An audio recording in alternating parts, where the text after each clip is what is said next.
Good morning, my lady. Can you see and hear me? I can, thank you, Ms Blackwell. Thank you. We're going to start this morning with evidence from the Prison Reform Trust and the Howard League for Penal Reform. So may I call witnesses Pia Sinha and Andrew Nielsen. I do solemnly, sincerely and truly declare and affirm that the evidence I shall give shall be the truth, the whole truth, and nothing but the truth.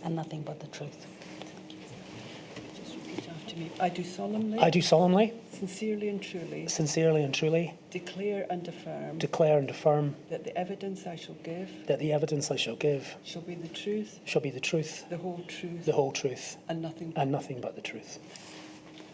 Thank you. Miss Sinha, can I start with you, please? What is your full name? Pia Sinha. Thank you. You should have in front of you a copy of your witness statement, which bears our reference INQ 000660120. Please, can you confirm that that is the witness statement that you have provided on behalf of the Prison Reform Trust? I do. And that the facts stated within it are true to the best of your knowledge and belief? They are. Thank you. Mr. Nielsen, will you give us your full name, please? Andrew Nielsen. Thank you. You should have in front of you a copy of your witness statement, reference INQ 000659850. Please, can you confirm that that is the statement that you have provided on behalf of the Howard League for Penal Reform? Yes. And that the facts stated within it are true to the best of your knowledge and belief? Yes, I can confirm. Thank you very much. I'm going to begin by giving a brief overview of the organisations that you represent. So, Ms Sinha, you are Chief Executive of the Prison Reform Trust, which is an independent UK charity dedicated to creating a just, humane and effective penal system. And during the COVID-19 pandemic, the Prison Reform Trust focused on delivering advice and information and advocating for the rights and welfares of prisoners. You had a series of what are described as captive briefings, captive standing for COVID Action Prison Project, Tracking Innovation, Valuing Experience. Is that right? That's right. And that launched in June of 2020. And we will turn to look at some of those briefings throughout the course of your evidence. But they helped to ensure that the voices of prisoners were heard by policymakers and provided evidence-based recommendations to help mitigate the impact of the pandemic on the prison population. Is that right? That's right. Thank you. Mr Nielsen, you are Director of Campaigns at the Howard League, and you have worked for the charity since 2007. Yes. The Howard League is the oldest penal reform charity in the world. It was originally founded as the Howard Association in 1866, and then in 1921 that merged with the Penal Reform League to move forward under the new name, the Howard League for Penal Reform. Since its inception, it has been instrumental in landmark reforms, including the abolition of the death penalty, setting up the probation service, and reducing the use of custody for children. It's a membership organisation with over 7,500 members and over 14,500 supporters. You tell us that for much of the pandemic, your understanding of what was going on in the adult prison estate was reliant, certainly initially, on His Majesty's Inspectorate of Prisons and also data made available by the Ministry of Justice. Is that right? Yes. Thank you.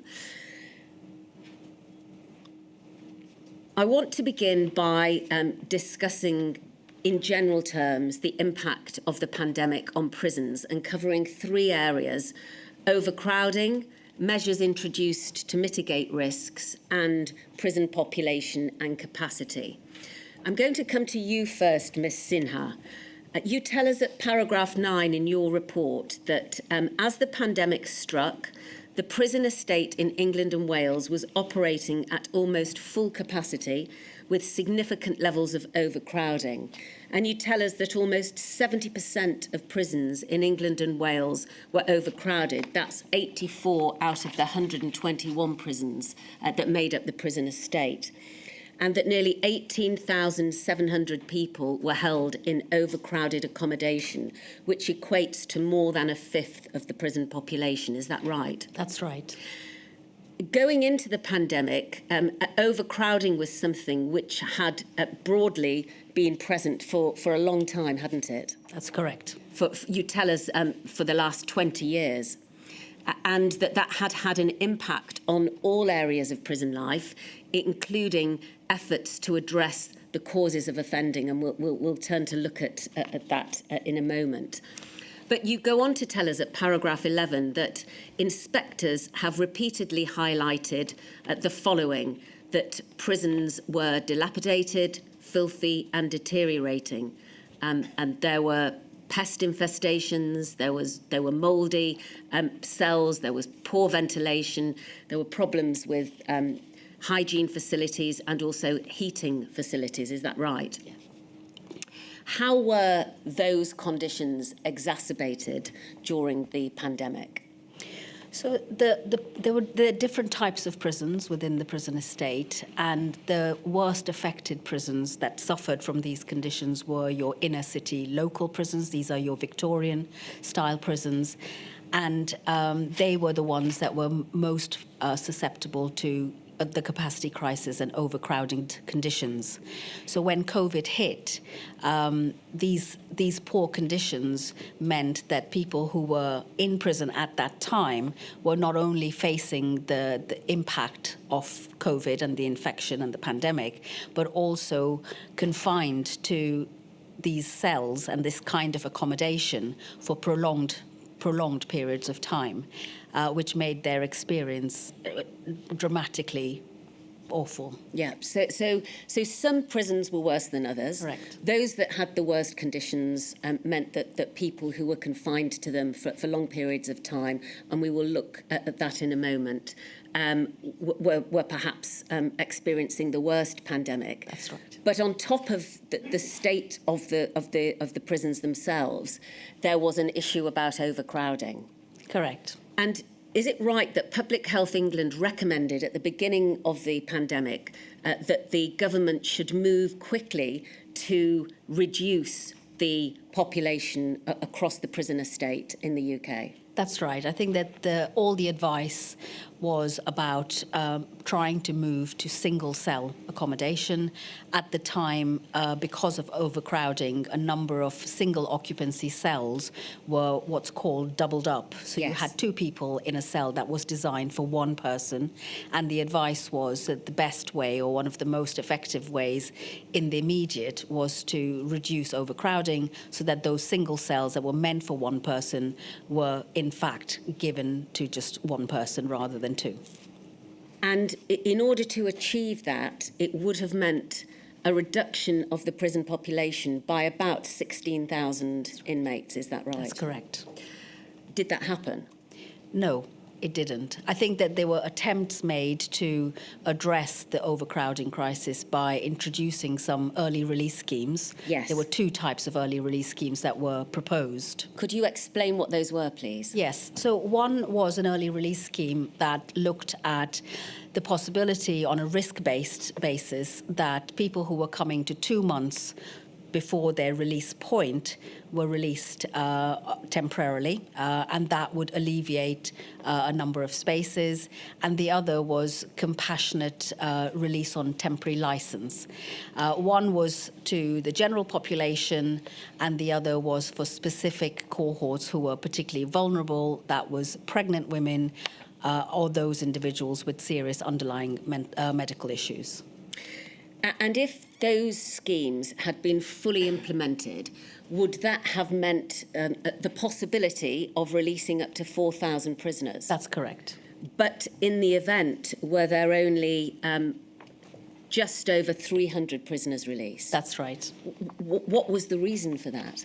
Well, there are a number of reasons. I guess that the risk assessment process that was used to assess whether someone was eligible for this early release was perhaps very stringent, and that meant that you were more likely to be refused early release rather than receive it. And they, at the same time, of the early release scheme, they were also deploying rapid deployment cells in certain prisons, which would allow for the overcrowded cells to be moved from double occupancy to single occupancy because you were increasing the accommodation within certain prisons. But these rapid deployment cells were only available in certain prisons that had the footprint to accommodate them. In the end, it released far fewer prisoners than it could have, and I guess the sense from our reports and the feedback that we've received is that there was a risk aversion around releasing too many people. Some based on the fact that they were concerned about the support that these individuals might get on release, and the other was about the public perception. Thank you. Just pausing and asking you a question, if I may, about rapid deployment cells. You tell us in your statement that in prisons such as, for example, HMP Pentonville, which was already holding nearly 400 more men than it was designed to, there was simply no physical space to provide any additional prefabricated accommodation, which would have made up the rapid deployment cells. Is that right? That's right. Thank you. Coming to you, Mr. Nielsen, have you been able to perform some research as to what the position was like across other countries in the world? Yes, if I can just say, before I touch on that, just relating to your questions about the conditions. Yes, of course. And why that was important from a public health aspect. I mean, obviously, if you're talking about accommodation with poor ventilation, of poor hygiene standards, then that is in itself an environment which is conducive to the spread of the virus potentially. Yes. And certainly that was what the Public Health England advice was suggesting in March 2020. It's what World Health Organization advice globally was saying, and it's also what advice that we commissioned jointly at the Prison Reform Trust and the Howard League from an emeritus professor of public health to touch on. And the phrase he used was that prisons can be epidemiological pumps because of those conditions. So that's the reason why, not, overcrowding in and of itself is not a good thing, but in the context of a pandemic, it's particularly of concern. Just before you go on, that emeritus professor was Professor Richard Coker. Yes. Thank you. And then the early release scheme that as Pia has said, the early release scheme that we saw did only release just over 300 people, the two schemes, the compassionate release and the end of custody temporary release scheme. And I think it's worth bearing in mind as well that the government's target for that scheme was 4,000, yes, which actually does not match up with the 16,000 that Public Health England were suggesting. So I would add to what Ms. Sinha said and say that actually there was a sense that the government was reluctant to do early release at all the various stages, from the setting of the target to then how actually the policy was operationalised. But to give some context globally, so there were 83,077 people in England and Wales in prison in England and Wales in January 2020. Now, just over 300 early releases is less than 0.4% of that prison population, as it was at the beginning of the specified period the inquiry is looking at. To give you some international examples, and these were collected by another organisation, Penal Reform International, in 2021, looking back at what other jurisdictions were doing at the beginning of the pandemic. Perhaps most starkly, so we released 0.4% of our prison population. Turkey released over 114,000 people. That is 40% of its prison population in response to the pandemic. Portugal released over 2,100 people. That's 17% of its prison population. Norway released 15% of its prison population. I could go on, but effectively we were not very ambitious in our use of of early release. We were not ambitious in terms of trying to reduce the prison population in a way to help the system cope with the pandemic.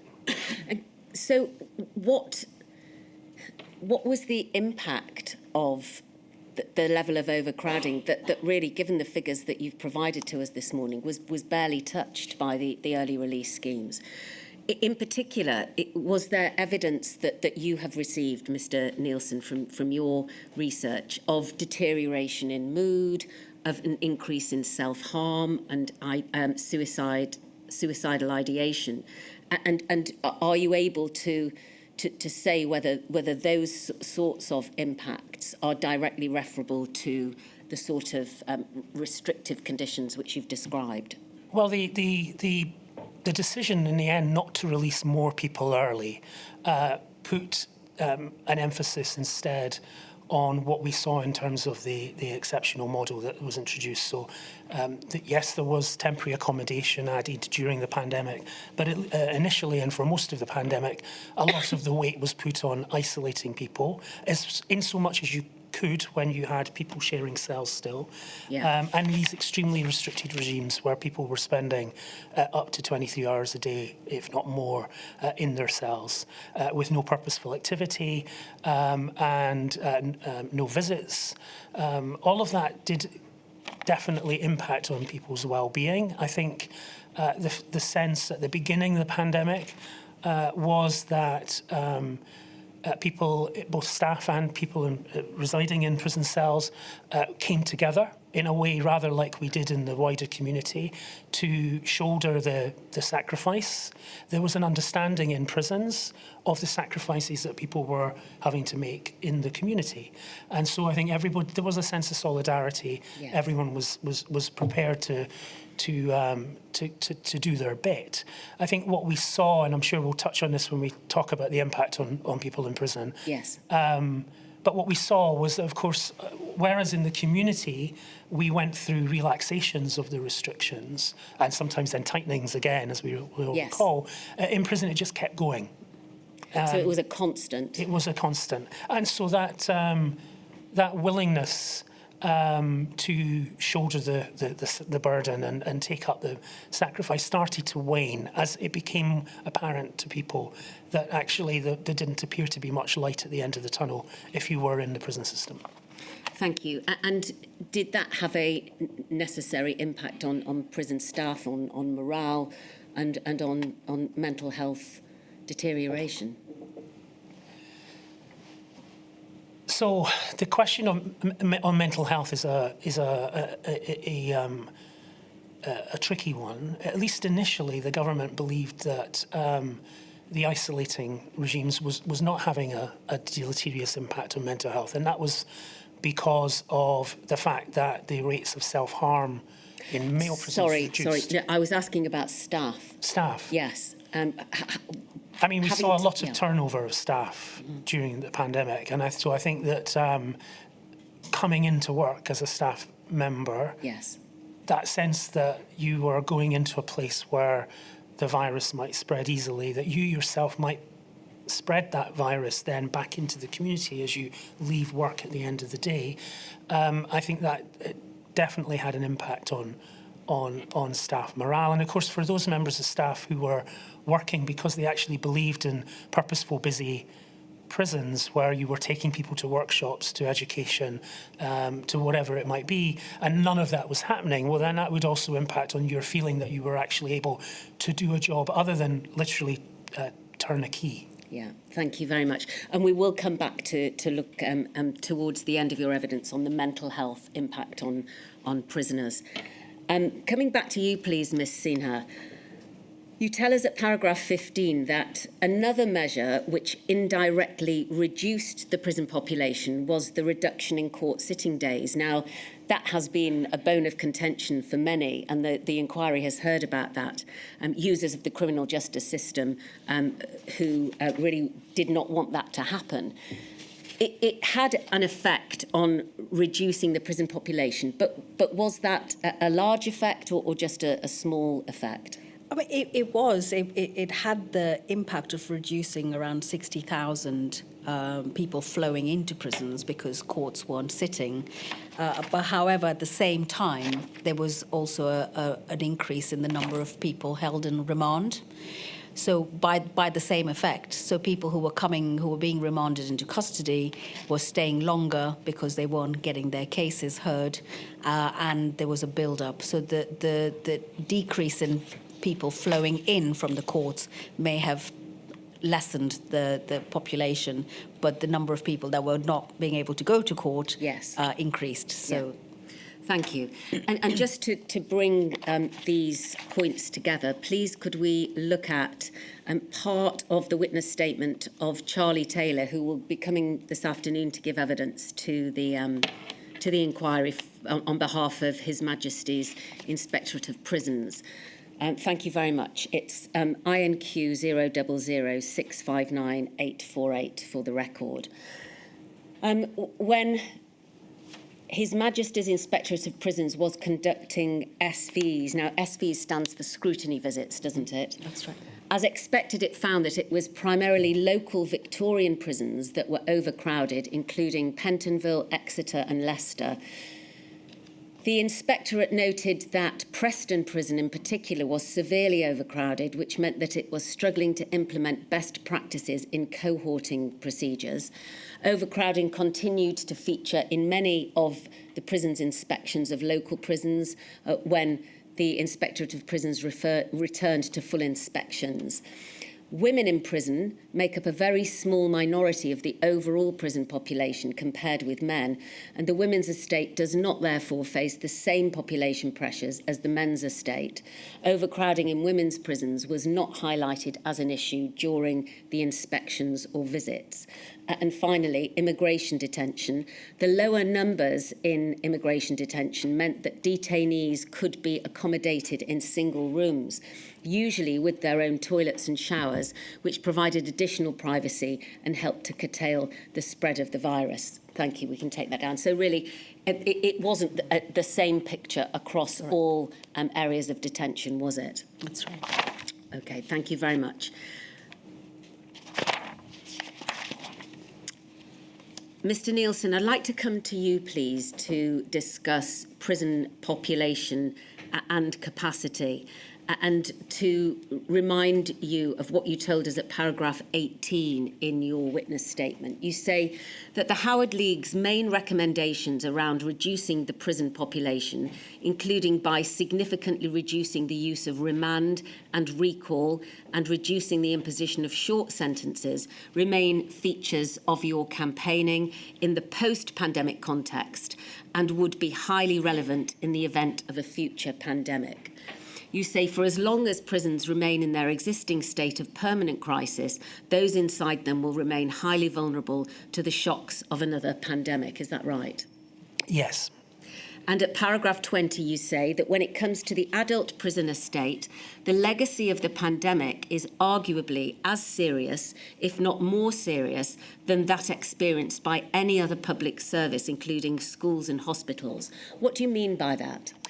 Yeah, I make that point because the decision not to significantly reduce the prison population early on in the way that we've discussed has meant that the legacy of the pandemic has been serious in that prison regimes have still not recovered from the impact of the decision to instead contain the virus through these lockdown measures. So I won't dwell in detail on that because a lot of it is picked up by the inquiry's roundtable summary report.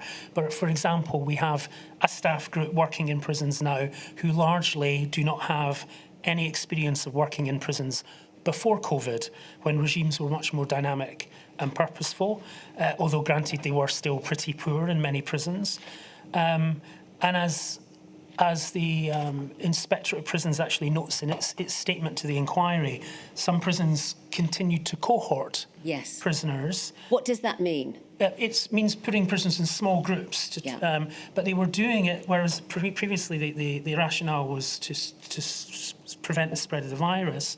HMIP notes that some prisons continued to cohort people to limit conflict in Right. prisons, which is not the original intention of the policy. Yes. And I suppose this points to something which I think is a theme the inquiry might want to consider in regards to prisons, which is the extent to which the bar of expectation set for prisons was significantly and perhaps understandably lowered to cater for pandemic mitigation measures, but then whether that bar of expectations has been successfully raised again now that we are in 2026. And has it?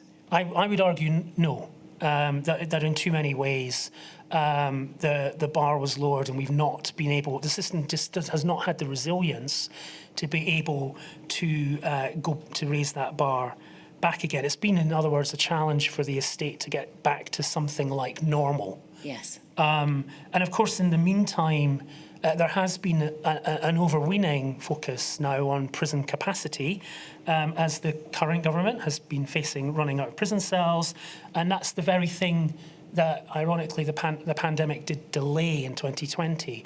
So the government recently published an independent review of prison capacity, which did say that the government's own projections were suggesting that prisons would run out of spaces by August 2020. That was something that was at the beginning of the specified period. Yes. That was what was expected. It was because in the end the pandemic happened and the courts closed that didn't happen, but it is effectively just delayed until the courts started up again, and then the system just did not have the resilience or the capacity inbuilt to then manage that.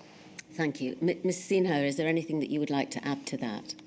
No, I think apart from agreeing wholeheartedly with Mr. Nielsen's views on this, I think that the tale of COVID has been a very long one for prisons. And one of the factors, and I think you touched on staffing, was that when staff, there were a number of new staff that started during the COVID period and after. And in the times before that, the role and duty of staff was to manage larger numbers of prisoners. They were used to and accustomed to managing, and in a risk-managed way, large numbers of prisoners on the landings. The new staff, who only knew during COVID times, Yes. were not perhaps accustomed to managing prisoners with great numbers. And that has been a real issue in terms of training, in terms of perception of risk of staff, and that perception has not really left the culture within a number of prisons. So even though you have times have become better and you don't have COVID, staff are reluctant now to unlock prisoners in large numbers, even though the threat isn't there anymore because of their levels of confidence and training. Because they haven't had the legacy of Correct. working beforehand as to how things worked well beforehand. That's right. Yeah, thank you. Now, Mr. Nielsen, you mentioned the Justice Roundtable report, and we're just going to look at two short paragraphs which deal with some other mitigating factors that were imposed during COVID in order to try and cope with the necessary restrictive conditions. Parole hearings moved online, and this has generally been successful. However, the Prison Reform Trust explained that due to the suspension of activities, prisoners did not have access to the usual offending behaviour programmes they relied on to demonstrate reduced risk for the purpose of parole applications. In addition, representatives said that prison transfers were stopped during the pandemic, which meant prisoners could not move to prisons with better access to support or activities they needed to support parole applications. The Prison Reform Trust said that this could have held back the progression of prisoners towards being granted parole. Communication between prisoners and offender managers was also limited because they could not hold in-person meetings. Offender managers are responsible for managing prisoners' rehabilitation and assessing their risk to the public and likelihood of reoffending. According to the Prison Reform Trust, this relationship is crucial for setting goals and creating interventions tailored to prisoners' needs, helping to lower their risk of reoffending. Consequently, opportunities for prisoners to secure early release were reduced, adding more strain to prison operations and capacity. And so, as we can see at the end of that section, the fact that prisoners were not moving out as they would have been expected to move out of the prison estate on parole was also affecting capacity. But we can see in the earlier part of these two paragraphs that one of the reasons behind that was that they weren't ready for parole. They weren't receiving the necessary training or rehabilitation techniques or indeed advice that would normally have happened during the course of their stay in prison. That's right. And it impacted in several ways. One was the lack of access to offending behaviour programmes, which was severely impacted. All of those activities ceased during the pandemic. So prisoners didn't have the opportunity to address their offending behaviour needs. And offending behaviour targets are set as part of a prisoner's sentence plan. Yes. And this is the sentence plan that is reviewed by the parole board to determine whether someone has sufficiently lowered their risk in order to either be released or to move to a lower category prison. So A, they weren't accessing the offending behaviour programmes, but B, because progress between or transfers between prisons had also stopped, they weren't getting to the right places where they could access those courses. Thank you. We can take that down now. Turning to impact on prisoners, we're going to cover 8 areas of impact here. The first of which is a general impact, really. At paragraph 24 of your witness statement, Mr. Nielsen, you talk about the Howard League blogs, that 5 blogs, a series of 5 blogs were published. Has the Howard League found that an effective way to communicate data and messages? Yes, I mean, we had a rather more limited window into the adult prison estate than our colleagues at the Prison Reform Trust. Yes. As we both as organisations operate slightly different forms of advice line for people in prison, but our advice line, which is a legal advice line, is focused on young people. So 18 to 20, under 18s, but also up to 21, which meant we did get some calls from young adults in the adult estate, but most of what we heard was from the juvenile estate. So it limited us somewhat. But the blogs were an opportunity. Well, we were surveying our members in prison. We have about 1,500 members in prison, family members of people in prison, and we were surveying them, and the blogs were ultimately a relatively limited, but nonetheless useful, I think, way of capturing what those surveys were telling us. And what were they telling you? Yeah, I mean, the insight that we received, so as I said earlier, the sense that, broadly speaking, people in prison, both staff and prisoners, did respond positively at the first phase of COVID. People were aware of what was going on in the community. They were willing to provide a similar sacrifice. But then over time, as the community opened up again, there was a sense in prison that the lockdown was just going on and on. Now, there were some mixed feelings about this. There were some older prisoners who did not mind the restricted regimes. But I think we have to remember that just before the pandemic, as we heard, prisons were very overcrowded. They had experienced years of record levels of violence and of self-harm. They were very chaotic and violent places. And so at least initially when the pandemic hit, they became much calmer institutions. And there was already a phenomenon, even before the pandemic, of individuals in prison, what we call self-isolating, which means people staying in their cells rather than go out because they were worried about getting mixed up in the violence and the bullying and the things that were happening in prisons at that time.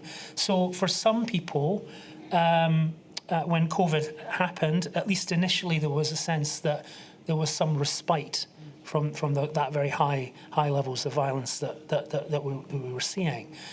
But certainly what the blogs suggest is that unfortunately this was nonetheless storing up human costs in other ways, and it certainly, as I say, was making the system as a whole less resilient, and and less able to bounce back. Thank you. We're going to turn now to discuss mortality rates. And I'd like to display paragraph 29 of your witness statement, please, Mr. Nielsen. It's at 659850. Thank you. You say here that annual safety in custody statistics published by the Ministry of Justice show how deaths in custody increased over the specified period, especially in 2021, when beyond an increase in deaths attributed to COVID-19, there was also a concerning spike in self-inflicted deaths. In the 12 months to December 2020, there were 318 deaths in prison custody, an increase of 6% from 300 deaths in the previous 12 months. In the 12 months to December 2021, there were 371 deaths in prison custody, an increase of 17% from the previous 12 months. And of these, 86 deaths were self-inflicted, a 28% increase from the 67 self-inflicted deaths in the previous 12 months.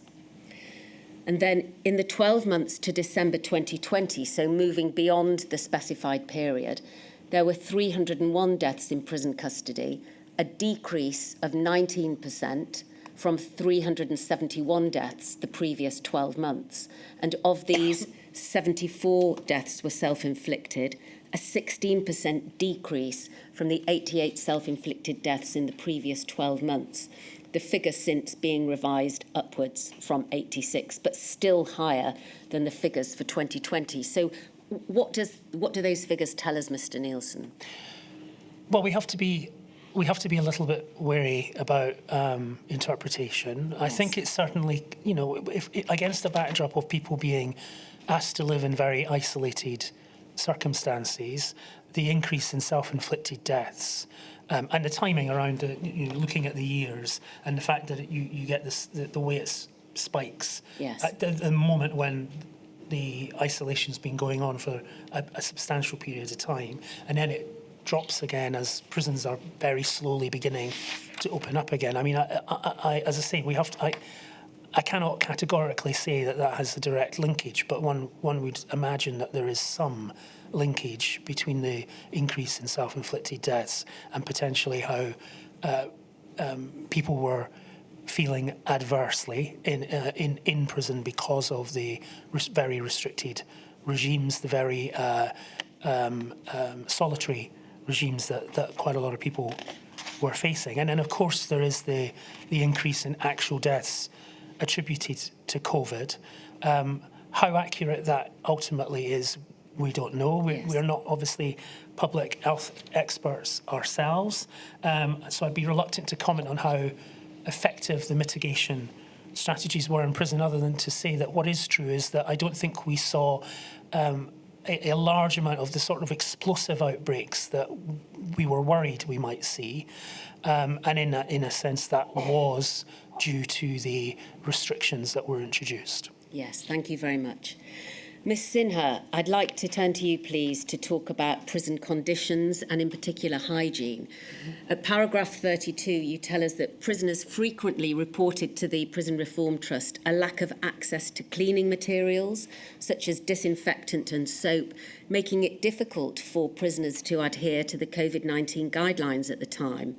One prisoner telling you, "We were given lots of notices telling us the importance of hygiene, but since the lockdown began, we have not received a single item of hygiene equipment."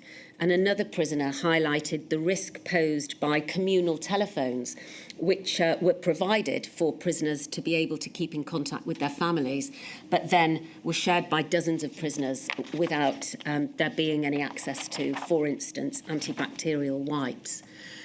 Were there also restrictions on how many showers or how often, how many showers per day or per week prisoners were able to use? Yes, and I think this is all part of the issue with the combination of reduced staffing, because don't forget that the staff were also off sick with COVID, so there was never a full complement of staff that allowed for the regime to be delivered. But the showering issue was particularly a cause for concern. All the messaging that prisoners were receiving whilst they were in their cells through the television was about social distancing, about washing your hands, about the importance of cleanliness. And they were in this incongruous position where all the advice, both given internally by the prison and also externally through their televisions, they were unable to access, whether it was to clean themselves or to clean their equipment or to manage themselves with social distance. So I think that that has been a huge factor of distress for them, because they were acutely aware of all the advice and then unable to be able to access it themselves. But some prisons managed it, didn't they? Because you tell us at paragraph 33 that some prisons implemented measures to improve hygiene, both within cells and in communal areas, including cell cleaning materials, clean clothes, bedding, wipes, sanitising stations, and disinfecting communal areas regularly. So it was possible in some prisons for those measures to be taken. Yes, and that's a theme from our findings, that there was an inconsistency with which that measures were applied. So some prisons who perhaps had more proactive leadership were able to find ways and solutions to these problems, whereas others weren't. And I think that it was a postcode lottery, which prison you ended up being in to the level of service that you received. Thank you. And moving on to deal with access to food, you tell us about the majority of captive respondents who mentioned food, noted that they were receiving more food than usual, but was that nutritious food? So the kinds of food that they were getting were crisps, cereal bars, biscuits, juice, and noodles. While they appreciated the food packs, they were poor in nutritional value, and this was particularly relevant for some of the women in prison who felt that they were gaining weight, and that had another impact on their well-being and mental health. Thank you. We've discussed access to education and training courses already. What about the provision and frequency of physical activity? Ms Sinha, you tell us about that at paragraph 54 of your statement, that before COVID-19, gym sessions were often a really important part of a prisoner's day. Did that all cease once the pandemic restrictions began to hit? I think that, again, that was a mixed bag. So in some places, we saw examples of very creative use of physical education. So the PE teams in certain prisons involved prisoners in activity, especially during fresh air breaks, whereas in others, those departments were closed. I think to caveat that, the inconsistency could also depend on where infection rates were particularly high in which parts of the country, and what the staffing picture was in those prisons. But physical education generally, even pre-pandemic times and now, is something that prisoners really hold on to and really value. And so not having access to that would have been really devastating. And is that something about which you agree, Mr Nielsen? Yes. Yes, thank you. We've touched upon contact with families by discussing the provision of mobile phones.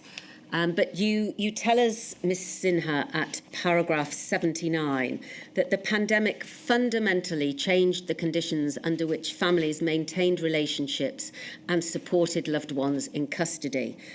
And of course, for many prisoners, feeling connected with their family is often what makes prison survivable. You say that this loss of contact with family was felt acutely by most prisoners, with many confined to their cells and struggling to keep in touch. At paragraph 80, you talk about further information on this topic that was gathered by your captive project. So perhaps this is a convenient moment for you to tell us about the project, when it was set up, and what sort of level of information it managed to provide you with. So the captive project was part of our Prisoner Policy Network group. It was initiated by them in June 2020, and the purpose of that was to speak directly to people in prison So Prison Reform Trust has a history of doing very strong prisoner engagement. Most of that, however, involves being in prisons themselves, where we speak directly with people in prison about their experiences and are able to then amplify their voices outside. We weren't able to obviously go into prisons ourselves, but an advert was put out on 2 papers, the Inside Times and Converse newspapers, which are prison newspapers, inviting people in prison to write to us directly to talk about some of the things that they were experiencing. And the captive report was an amalgamation of the work that we received. So it wasn't happening as the pandemic was unfolding. Some of it is more after the fact, but Yes. it still gives us a first-line picture of what was going on in prisons from the experiences of prisoners. And was that also able to give you an indication of how the separation between prisoners and their families was affecting their families? Absolutely. It was a very, very strong theme where people spoke about the anxiety that was created in their minds, not knowing how their loved ones were doing, particularly in keeping in contact with their children. Yes. And the impact that had, both from the family's perspective, who were worried about their loved ones in prisons, but also from people in prison who had very little contact or way of knowing how their families were doing. I think that what our reports also highlighted, there was competing pressures for time, because the time that people had where they were allowed to engage in any kind of activity in prison during that time, they often had to make very, very difficult decisions. Do I have a shower? Do I clean my cell? Do I call my loved ones? And money was an issue. So one of the biggest ways that prisoners earn money in prisons is through engaging in purposeful activity. Yes. And because all of that had ceased, very few people had the money. And the cost of making phone calls is quite prohibitive in prisons. So a half-an-hour phone call to a BT landline can cost quite a lot of money. It's over just under £1. And if you are ending up with just £2.50 or less, which is what you get when you don't have any activities or work in prison, it's a very difficult choice to have to make. So they often went days without being able to contact family, and this had a huge impact. You tell us at paragraph 85 in your statement that when visits were suspended, the government announced a £5 phone credit to be paid each week to prisoners. Did that happen? It happened, but again, our feedback was that it was inconsistent. So it happened well in some prisons, but not in others. Yes. And you also go on to tell us about video calling at paragraph 90. You say that on the 31st of March 2020, the government announced that video calling had been introduced in some prisons and young offender institutions, with a list of prisons where video calling was available. By the 27th of May the same year, the government announced that video calling was available in 26 of the 121 prisons in England and Wales. However, a couple of weeks after the announcement, you heard from a woman held at one of the prisons listed explaining that the service was not yet operational. So, good intentions, but it doesn't seem that the video calling exercise was rolled out across very many prisons on the estate. Right. And for those in those prisons where it was very welcome, and Yes. it was a game changer. But there were, if you look at 26 out of 21, that's a very small proportion. Yes, thank you. And drawing this together, let's look, please, again at the Justice Roundtable report and at pages 25 and 26. Thank you very much. Access to technology. Representatives said that access to technology was even more important for prisoner wellbeing during the pandemic than it had been before, allowing for family contact and remote access to services. However, access to technology was not equal across prisons, as only about half of prison cells had telephones, according to representatives. Early in the pandemic, in prisons where prisoners did not have in-cell telephones, the government distributed 900 secure phone handsets. Whilst this was seen by representatives as a positive development, they noted that the number of handsets was relatively small once they had been distributed across 60 prisons. In other cases, they gave examples of prisons where there may be only one telephone on the wing, leading to competition amongst prisoners for access. And we can hear from your organisation, Ms Sinha, that differential access to a very basic piece of technology made a massive difference to people's isolation when they were under lockdown. It also made a difference to access to services. Telemedicine could be done over the phone. If you have a phone in your cell, you have a relative amount of privacy, particularly if you're not sharing. If you're trying to do it on a wing phone with people around you, you won't have the confidentiality you'd want in a medical examination. And was that something which you picked up on in the conversations that you were having with prisoners? That's right. It was a mixed picture.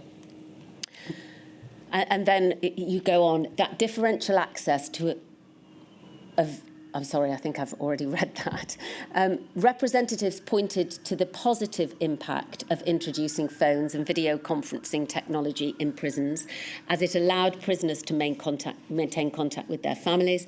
In one prison, the Howard League said prisoners were encouraged to read bedtime stories to their children.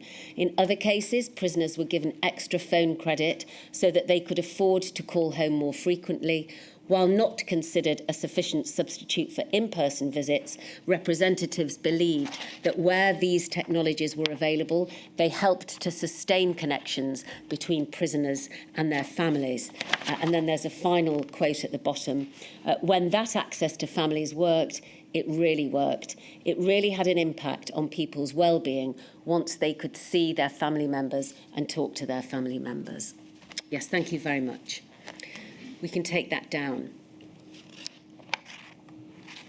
Two final points which I'd like to cover under this section. First of all, patterns of violence, which we've touched upon already. Ms Sinha, you say at paragraph 97 that between 2014 and 2018, violence in prisons increased dramatically, with rates of assaults more than doubling, from 190 assault incidents per 1,000 prisoners to 394 assaults per 1,000 prisoners. How, if at all, was that increase in violence affected by the pandemic conditions? So I think Mr. Nielsen touched on it earlier. One of the advantages, if there were any, of the pandemic were that people were spending the vast majority of time in their cells, yes, which reduced the opportunities for contact with each other. Yes. And violence in prisons, I mean, violence requires that contact, so if you don't have that contact, ergo, it reduces the levels of violence. So it was reduction made by the constraints of the environment rather than anything else. And in between 2014 and 2018, violence was very high, partly because you were still in overcrowded conditions and poor conditions, and that gave rise to frustrations and anger amongst prisoners and led to high levels of violence. But during COVID, because that contact wasn't there, that saw the reduction.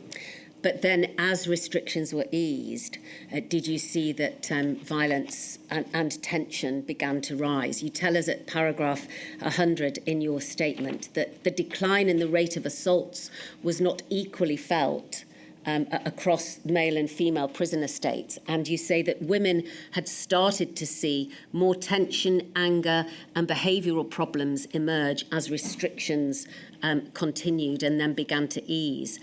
And there was also a problem with the lack of other distractions. So that amplified, in your view, trivial and minor incidents that perhaps would have passed otherwise. That's right. And violence in male prisons is very different to violence in female prisons. The reasons why violence happens is also very different.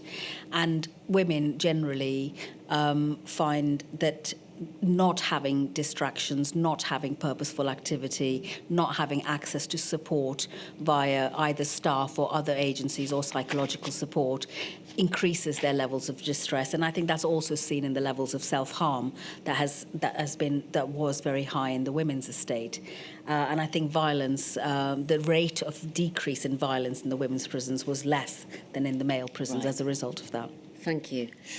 Mr. Nielsen, parole and adjudication hearings. You deal with this beginning at paragraph 32 of your statement, and touch upon independent adjudication hearings. Were they initially suspended completely, but then did they begin to be conducted again as the pandemic progressed? Yes. And crucially, they were being conducted virtually rather than in person, as would have been the case prior to the pandemic. What was the impact of that?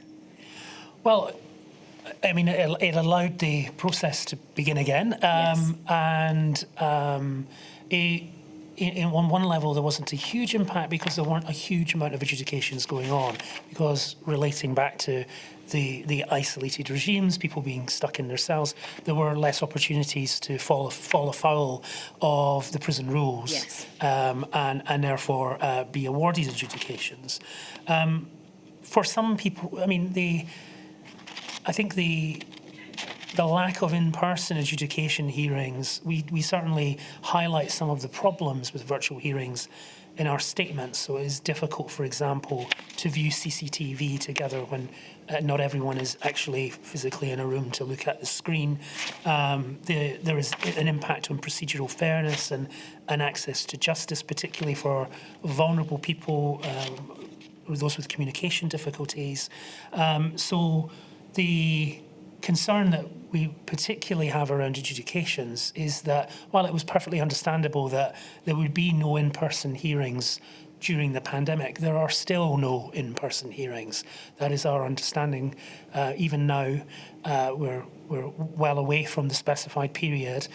All adjudication hearings continue to be virtual, and it's one of the examples, I suppose, of where I think the bar of expectation for the system has changed. Initially for pandemic public health reasons, and it is now the norm. The norm. Yeah. And is the same to be said for parole board hearings? I mean, parole hearings, certainly there are far more virtual remote hearings than there were.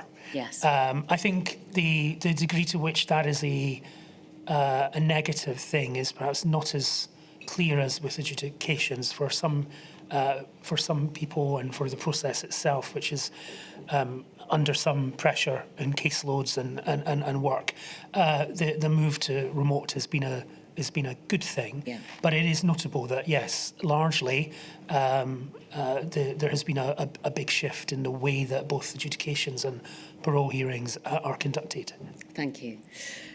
I'd like to move on to the impact on healthcare provision, please. You both tell us in your statements that GP appointments, urgent care, dentistry and medications were all affected by the imposition of pandemic restrictions. And let's have a look, please, once again at the Justice Roundtable report on the issue of healthcare provision. We can see that prisoners had significantly reduced access to healthcare during the pandemic, according to representatives, exacerbating the physical health impact of the changes to prison regimes. Inquest thought that the pandemic worsened a long-standing problem in prisons of dismissing health issues and prisoners having limited access to healthcare. Further, some prisoners were reluctant to disclose COVID-19 symptoms to avoid the period of extended isolation involved in the cohorting system, and as a result may not have received the treatment they needed. Medical Justice explained that individuals with chronic conditions such as diabetes and asthma missed routine external appointments.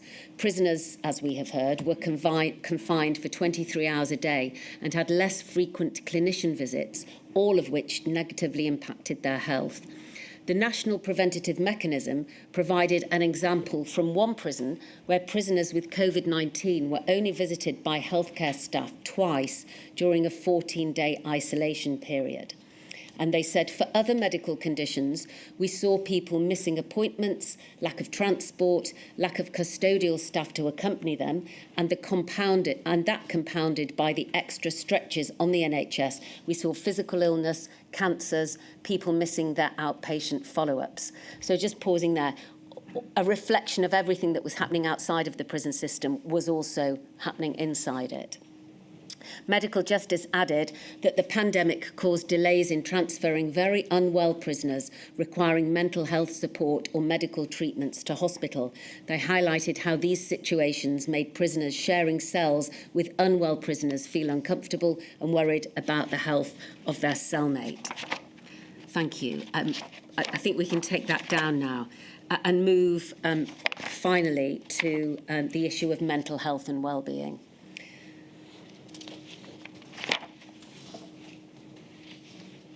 Ms Sinha, I'd like to come to you first, please.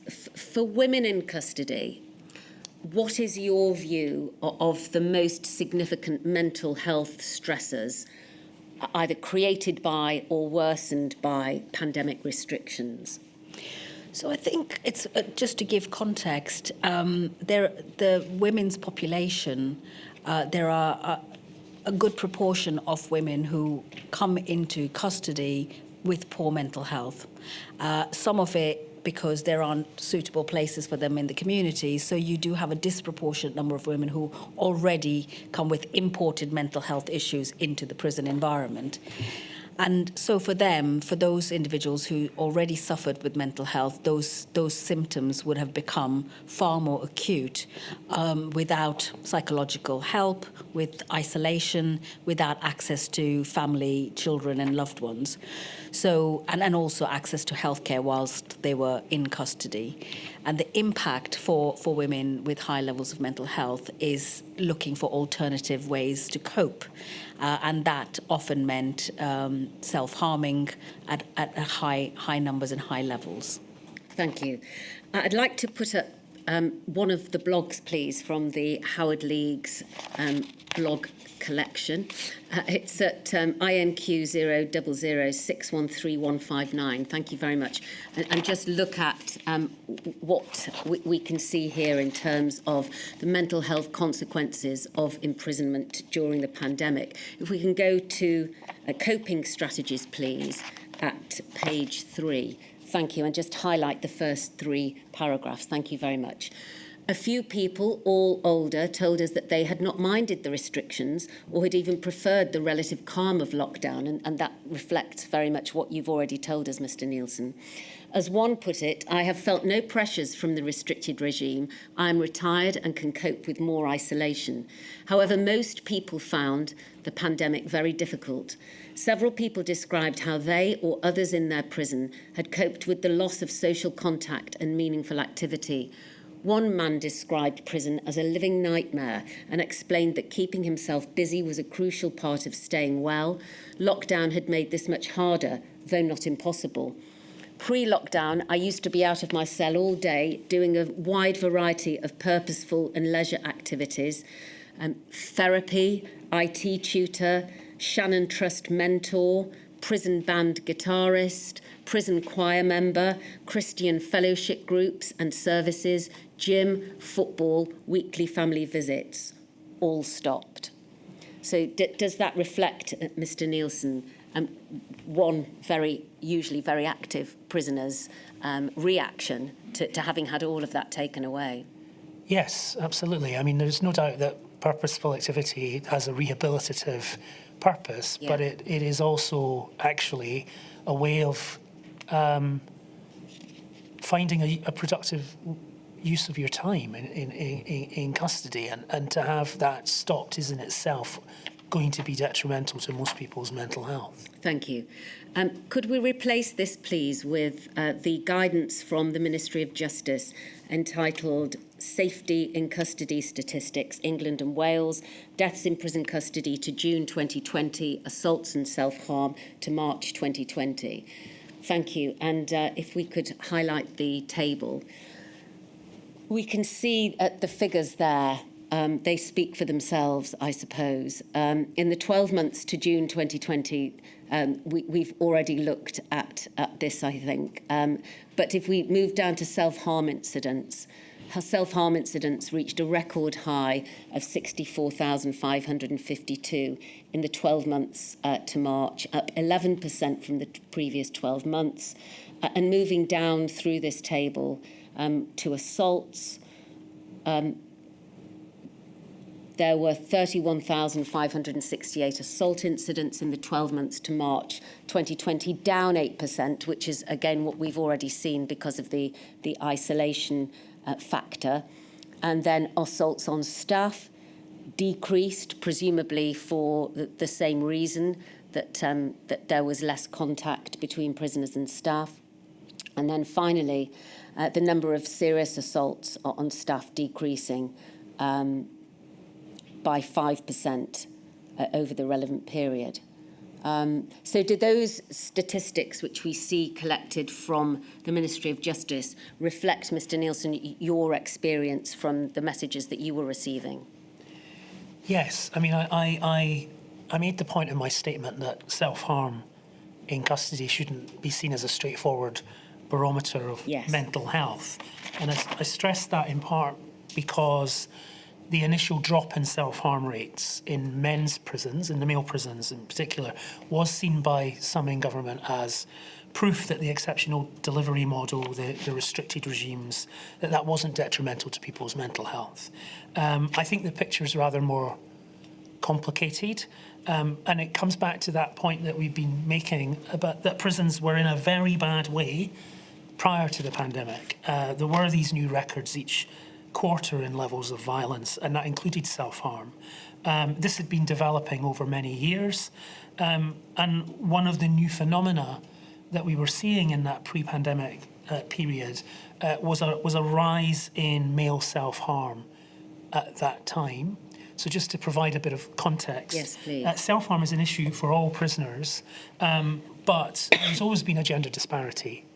The women tend to be much more likely to self-harm and to self-harm many times. Did you say women? Women, yes. So women in custody are perhaps more likely to internalise distress in that way, whereas men may be more likely to externalise the distress through violence against others. Now, that's a terrible generalisation, but it has some accuracy to it, I think. And it's not always the case.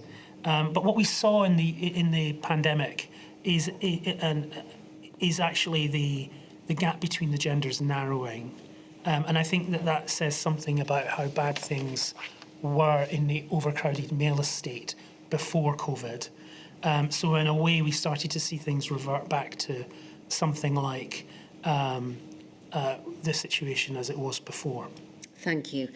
And may we now please look at the report from the Chief Inspector of Prisons, which is at INQ 000662053, and it's prisons holding women.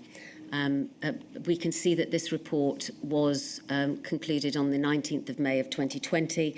And please, could we look at page 11 and paragraphs 1.11 and 1.12? And here we're looking at the support for the most vulnerable prisoners, including at risk of self-harm. All sites that were looked at had accommodation in which to isolate prisoners with symptoms of or those who had been confirmed as currently having COVID-19. We had concerns about how symptomatic prisoners were treated at Bronzefield and Eastwood Park. Initially at Bronzefield, the regime for any prisoner who developed symptoms had been poor, with no time in the open air and a shower only every 3 days, though this had recently begun to improve. However, at Eastwood Park, while symptomatic prisoners had a shower in their cell, they did not spend time out of their cell or in the open air for up to 7 days. In addition, all 3 sites had identified prisoners who were vulnerable to infection and needed to be shielded. Bronzefield and Eastwood Park had designated shielding units.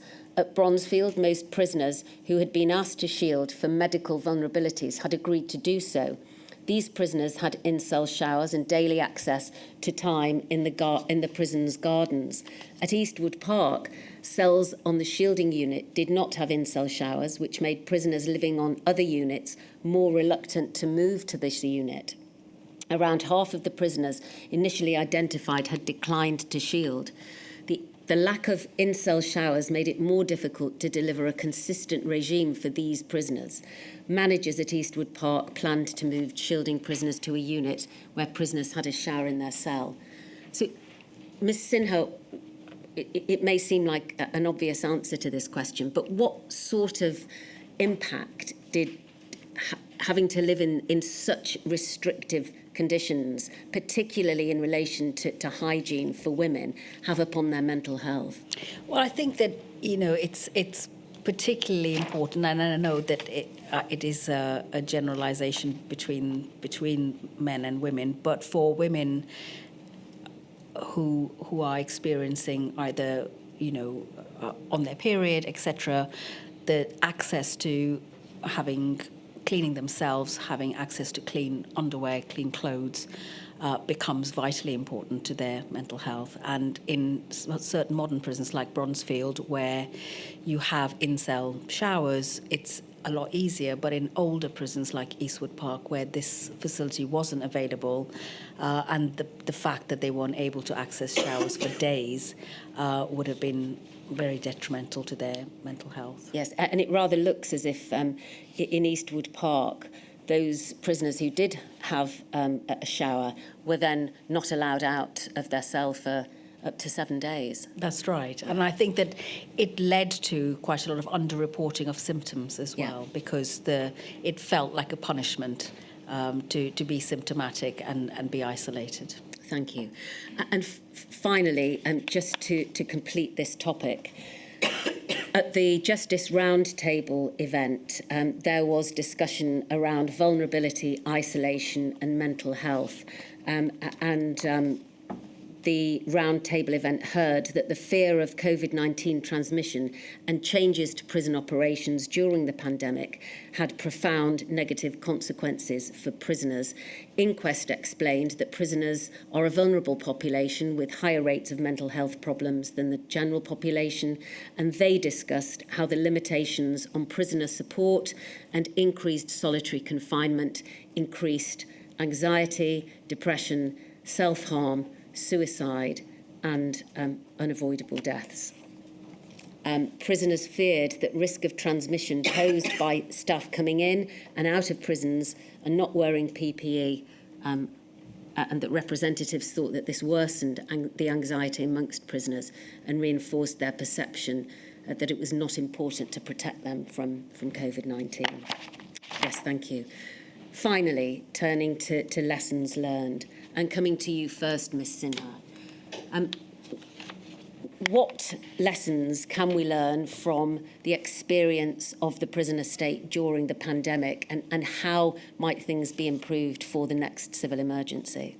I think what we found through our captive reports, first of all, was the inconsistency with which innovation was applied. So there were places within the prison estate that were engaging in some creative, innovative strategies to deal with the problems they were facing, but this wasn't across the board. And I think it's important that we highlight what those innovations were. So in-cell technology being one of them, video calls, use of social media updates, especially for family members, creative use of the gym and physical activity, giving distraction packs and hobbies. I think these were good innovations, and the prisoners who happened to be in those prisons where that was happening had a much better experience of that period. But some way of generalizing those good innovations across the board, so that everyone had the benefit of those interventions. I think that would be an important point to make. But overall, our biggest recommendation from all of this is the issue around capacity and overcrowding. Had that advice been taken early on, all the signals were saying that this would be the one thing that would reduce the levels of despair and illness and potential death within the custodial environment was not followed. And I think that now that we're in a time where the prison service is overcrowded beyond measure, and it has taken legislation to try and reduce the prison population, it's a real opportunity for us to prepare for those kinds of events. Holding overcrowding and capacity as front and centre is a way of managing these events in the future. Thank you. Mr. Nielsen, is there anything that you would like to add? No, I mean, I very much agree with that. And I think it's worth stressing that we saw only just over 300 people released early in the early onset of the pandemic, as we discussed, and yet it is somewhat ironic looking back now, where we've had successive governments since releasing thousands of people early from prison in a succession of various types of early release scheme to deal with the capacity crisis. But when we actually had a pandemic and we had a compelling public health case to release more people early, we didn't take that opportunity, which left the system with very little resilience. There's one other point I'd like to make, which is about lessons that perhaps we can't learn. And it's, I think it's about it comes back to the public health advice that we commissioned from Professor Richard Coker. Yes. And the fact that he said that prisons could act as epidemiological pumps during a pandemic, by which he didn't just mean that they could spread the virus within the institution, but they could spread the virus out into the wider community, and that potentially because of the poor conditions of prisons, that the virus might mutate within that kind of congregated and unhygienic setting. Now, unfortunately, I think we'll never know, and certainly I'm not a public health expert, so we may never know the extent to what happened in the prison system and what bearing did it have on the community. Because every day there may have been restrictions in custody on what people living there were doing, but of course every day there were members of staff going in and out of these prisons and then going back into the community. So what we don't know is what kind of infection spread was taking place from prisons, basically through that traffic of staff coming in, potentially bringing the infection in, it then spreading amongst the prisoner population, in an unhygienic environment, and then spreading back to staff who then leave and spread it back out into the community. And the reason I say this is because I had a very anecdotal, I absolutely accept, but I happen to have some friends working in public health in the Kent area who told me, because of my job, that they were very concerned in October 2020 about an outbreak of COVID cases at Swaleside Prison on the Isle of Sheppey. And I duly noted it. And then 2 months later, we started hearing about the Kent variant. Now, I'm not going to say any more than that, but we don't have answers to those questions, and that might be where some of the most important lessons could be learned, unfortunately. Well, Mr. Nielsen, Ms. Sinha, thank you very much for your evidence. My lady, that completes my questions, and I don't believe that there are any questions from any other call participant. No, there aren't. So, Mr. Nielsen, Ms. Sinha, thank you so much indeed for your help. I used to visit a lot of prisons in Kent, Mr. Nielsen, so I was quite interested in your anecdote, but I suspect we can't prove a causative link. But anyway, thank you very much indeed, both of you. It's been a very interesting morning. Thank you. Thank you. Very well, we've made such good progress. I'll give you an extra couple of minutes break. I shall return at 25 to. Thank you very much, my lady.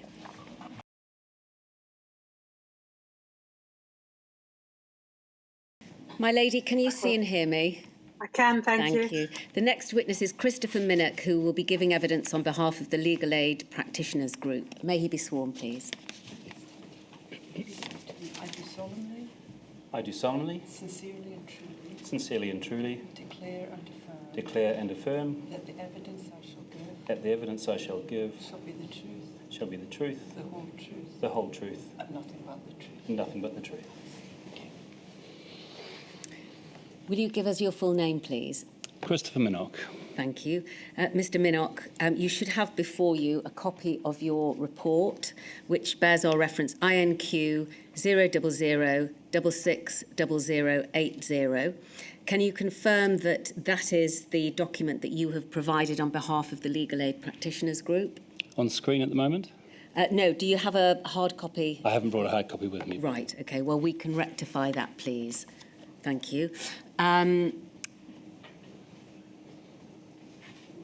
You have provided a witness statement on behalf of the Legal Aid Practitioners Group. We can see that. Is that the first page of it that's on the screen now? Yes, it is. Thank you very much. And please, can you also confirm that the facts stated within it are true to the best of your knowledge and belief? I can. Thank you very much. I'd like to begin by setting out a brief and high-level overview of the organisation that you represent. So the Legal Aid Practitioners Group was established in 1983. It's a membership body that supports those who carry out legal aid work in England and Wales, and your members are private practice firms, not-for-profit organisations, barristers, cost lawyers and legal aid policy specialists. And your members carry out all areas of civil and criminal legal aid work and cover the whole range of business models from small, niche, sole practitioner firms, charities, other non-for-profits, all the way up to many of the largest legal aid services. Is that right? That's correct.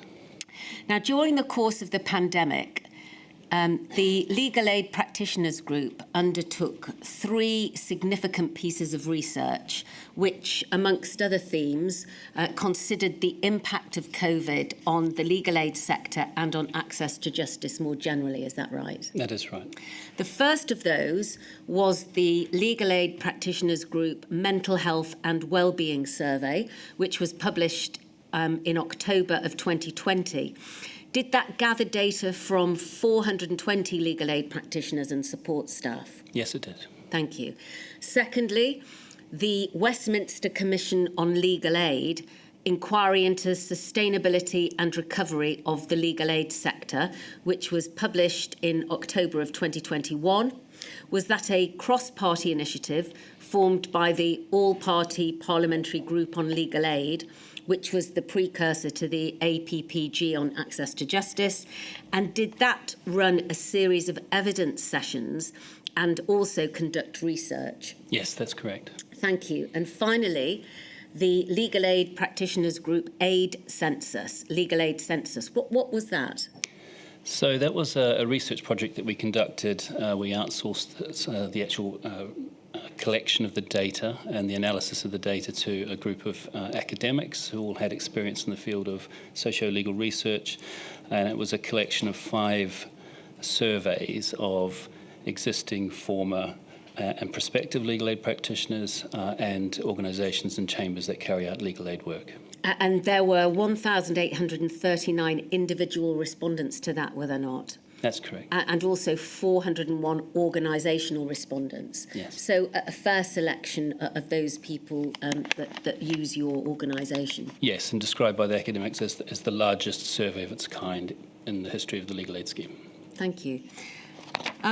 Turning now to deal with the impact of the pandemic on access to justice. It's right to say, is it not, that court backlogs and delays are generally well understood, particularly at the moment.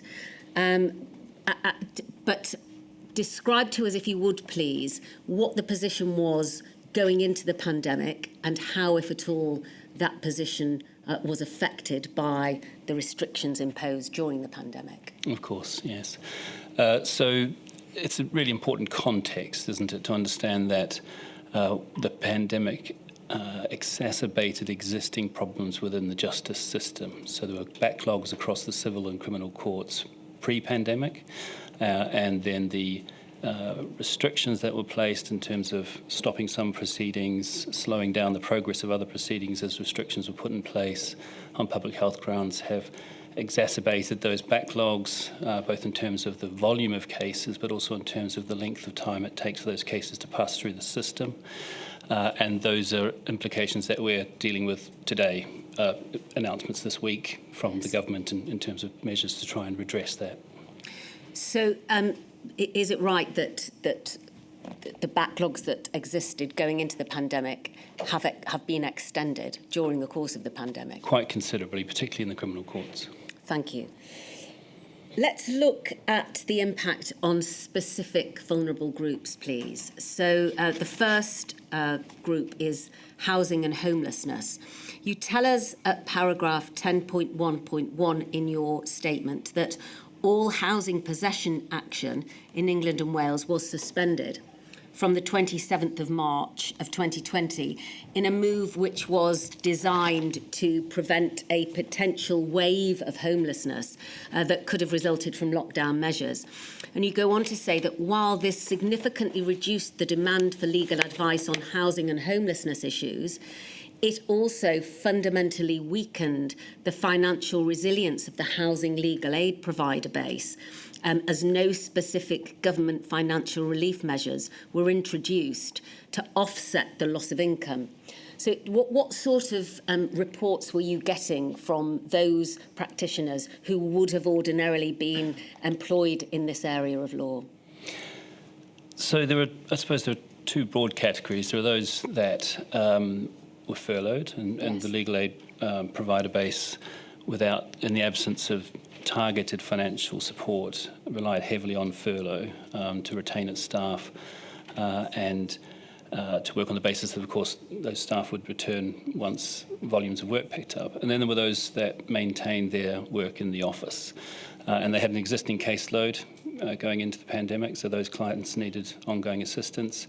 And of course, there's a large proportion of housing work that isn't necessarily oriented around court proceedings. Yes. So even if even if there weren't new possession actions, eviction processes happening, there were existing processes, and there were clients that needed ongoing assistance with non-possession work. And so, for example, the existence of public health measures meant that there was a whole new category of law that existed, a subset in housing law in terms of are properties suitable for the homeless people that are being accommodated on a Yes. temporary basis?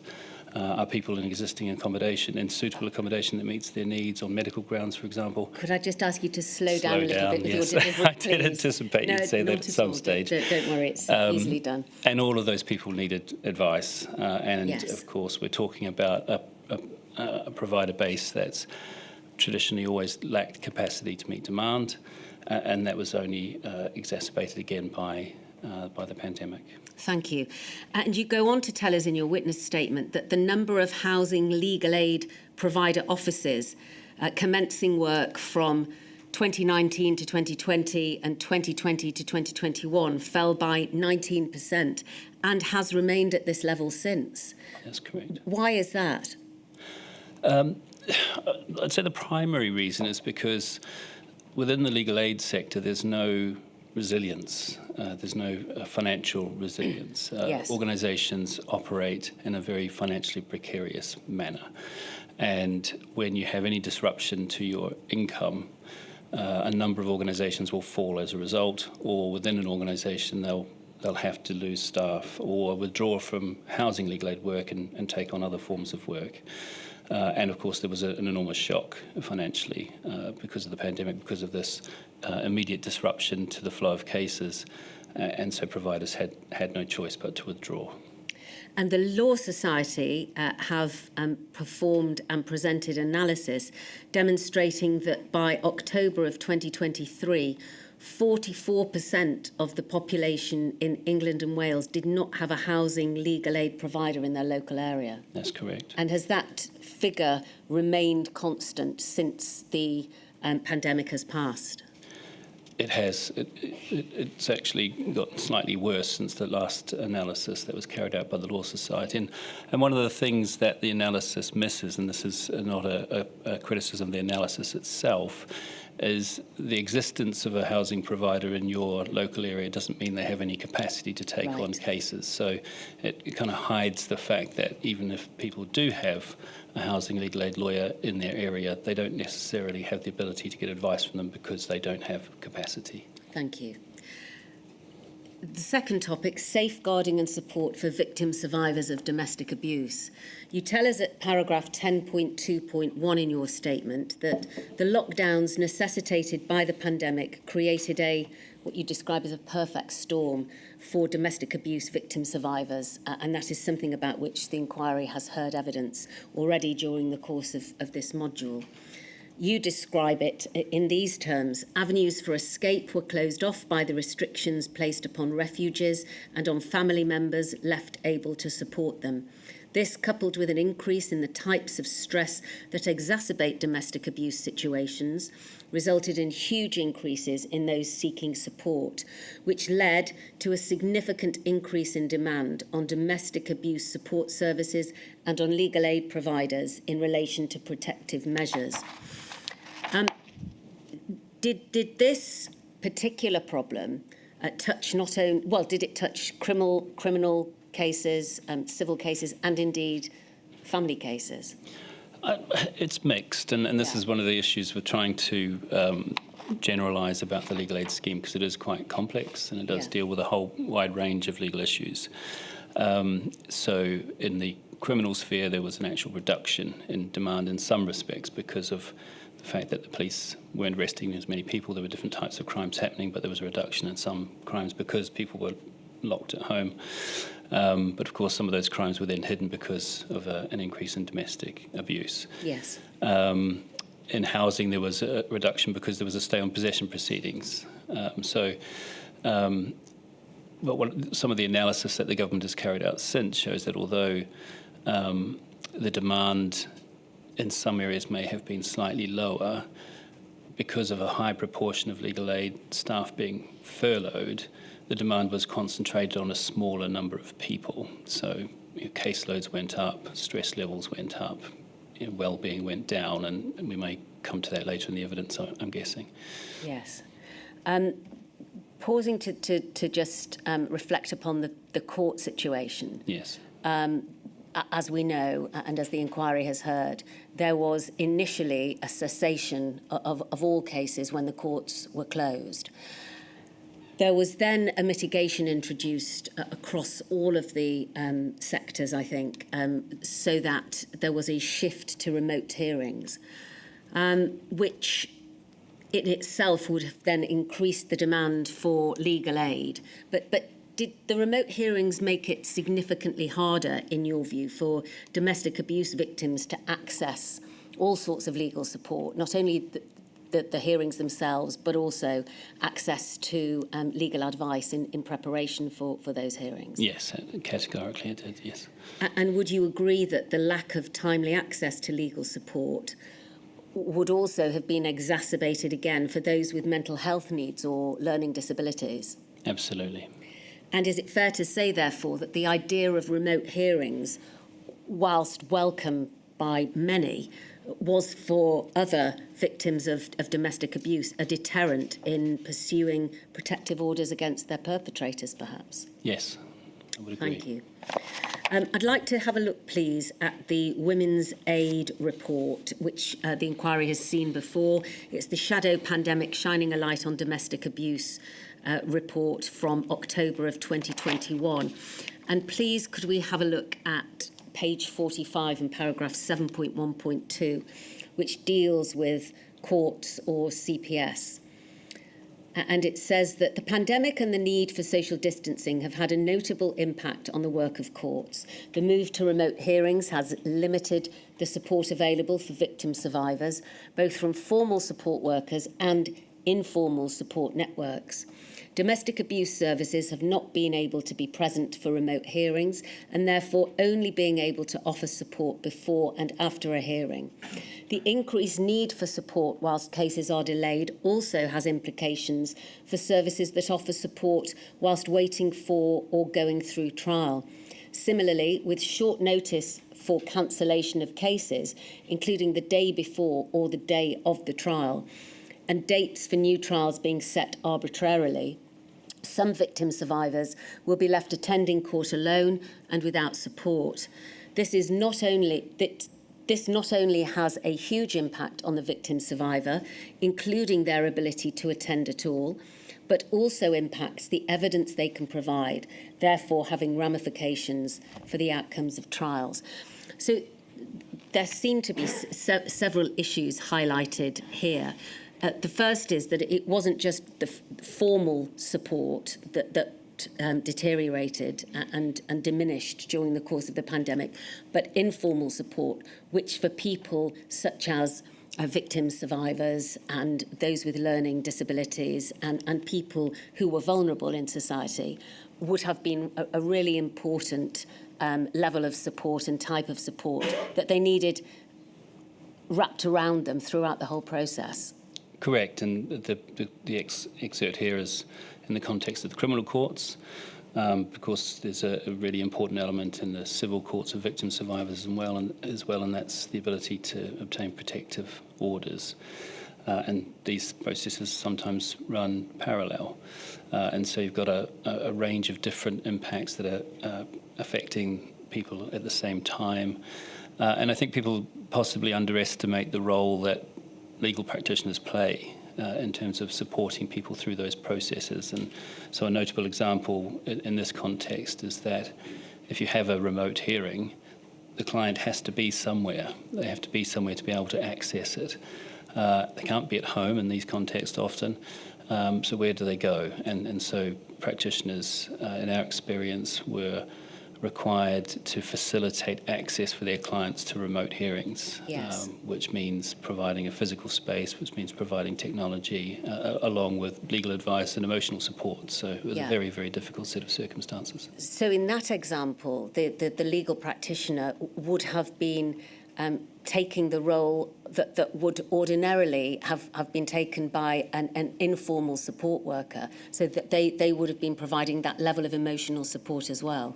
Yes, and providing the role that would have been taken by the court service itself. Yes, absolutely.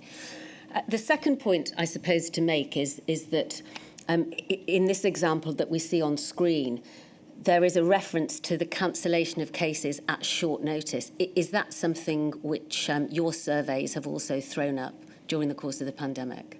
Yes, although I would say that this has been a problem that's blighted the court system for forever, and something that's again continuing to be needing to be addressed across the court system, because Yes. it has quite significant implications for everybody involved in the court process, including the victims and survivors. Yeah, but there's an obvious impact of that on a victim survivor who would have been expecting their case to be heard with a determination, and perhaps the day before or the day of the hearing gets told that can't happen. And the third point, I suppose, to make is that then, given the backlog, the new trial date or the new hearing date might be some significant time in the future. Yes, I mean, I don't have figures to hand for what the relisting process or delays would have been at the time, but if we take the current context, we're looking at cases now being listed into 2030. Some of those cases will be domestic abuse cases and other linked types of proceedings. So you're potentially talking about a 2 to 3 to 4 year wait before something comes to trial, and you can understand why the government's trying to take quite significant measures now to bring that back. Yes. Bring those figures down. Thank you very much. We can take that down now. Immigration and asylum. Paragraph 10.3.1, you tell us that the impact of COVID-19 was felt acutely by both clients in the immigration and asylum system and practitioners working in this area as well. Members reported to you that with the lockdowns came a wide-scale slowdown, if not a cessation, of case progression within the immigration and asylum system, and a large number of cases were either suspended or delayed. The new ways of working brought about by the pandemic also presented, you say, unique challenges for this particular client group, who may not have had access either to technology and in relation to whom English is often a second language. So what sort of challenges did that present for them? So I think in ordinary circumstances, it's very difficult for clients, applicants within the immigration asylum system to interact with formal processes, often in another language.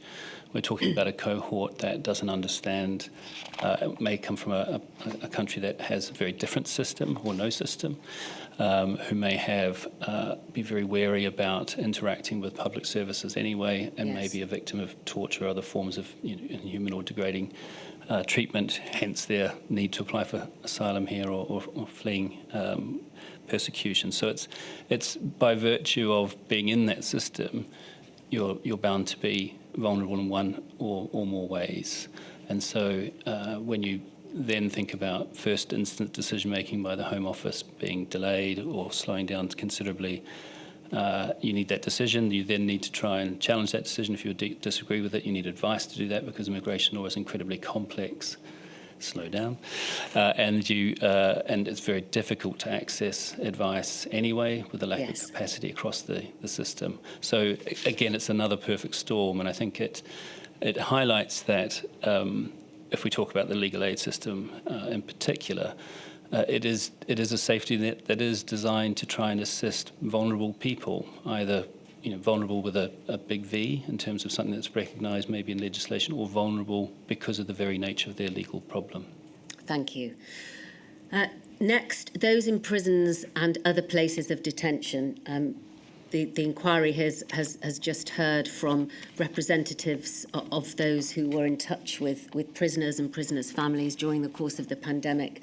But so far as your members were concerned, you tell us at paragraph 10.4.1, members reported that His Majesty's Prison and Probation Service imposed a number of measures at the outset of the pandemic to mitigate factors that increased the COVID-19 health risks for prisoners, such as overcrowding, high rate of pre-existing health conditions amongst the prison population, and measures including reducing time spent out of cells, which we've just heard about.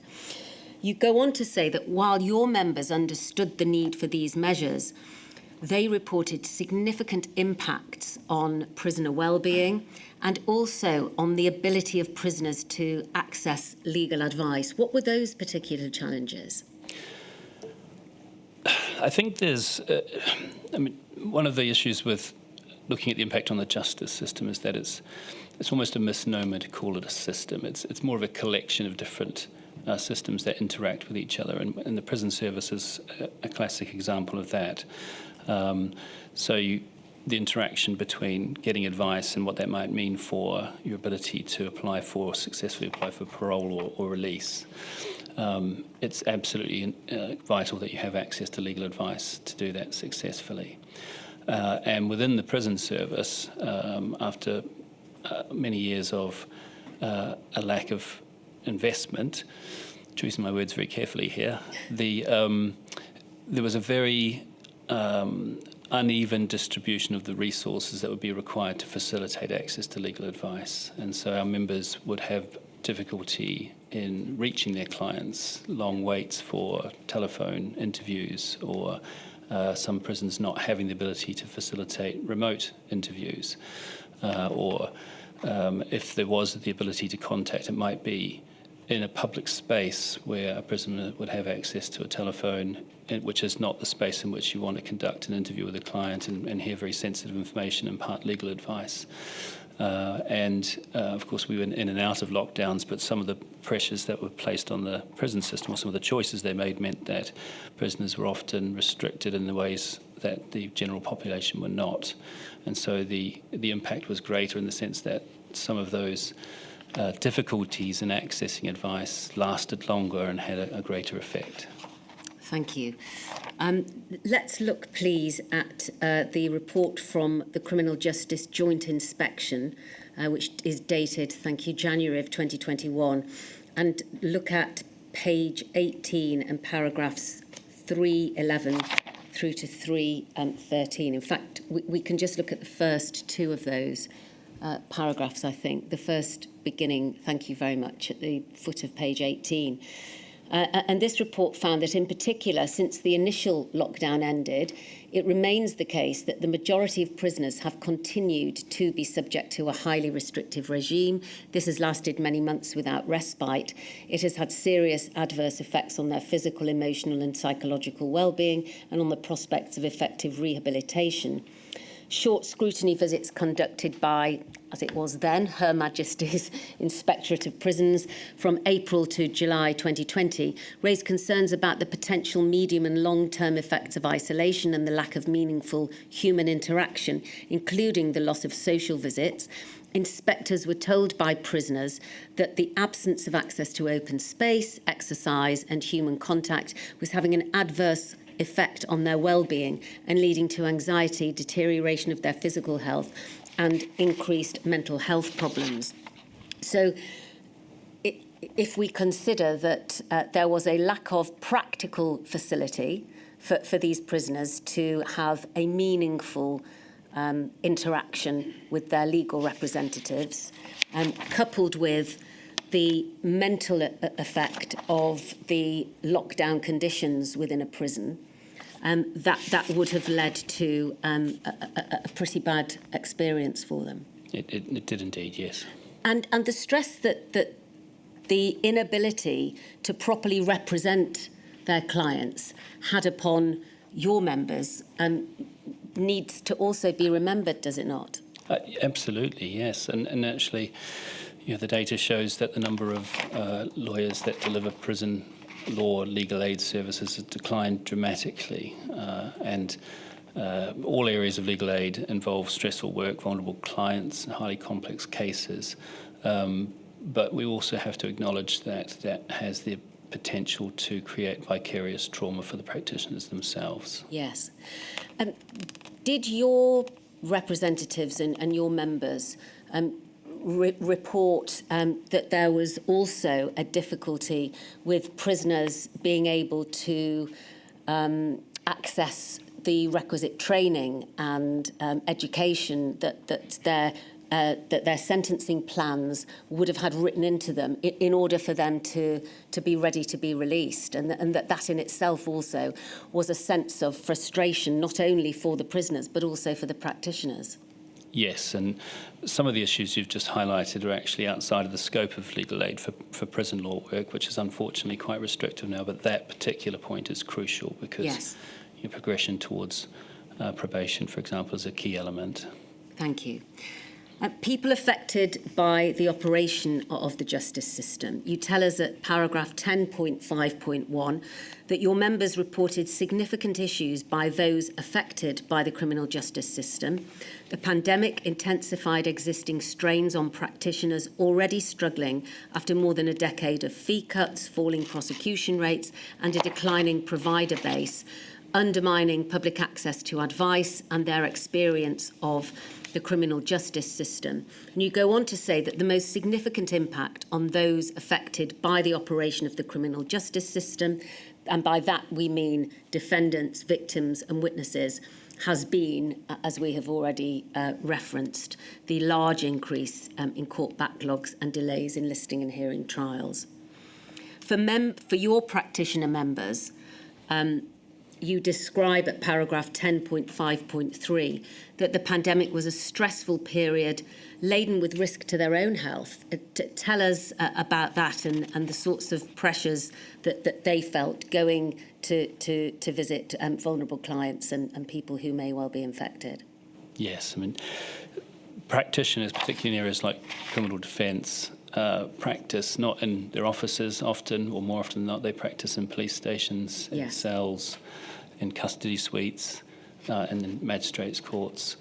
And those processes, while there was a reduction in the number of arrests taking place, those processes didn't stop just because there was a pandemic.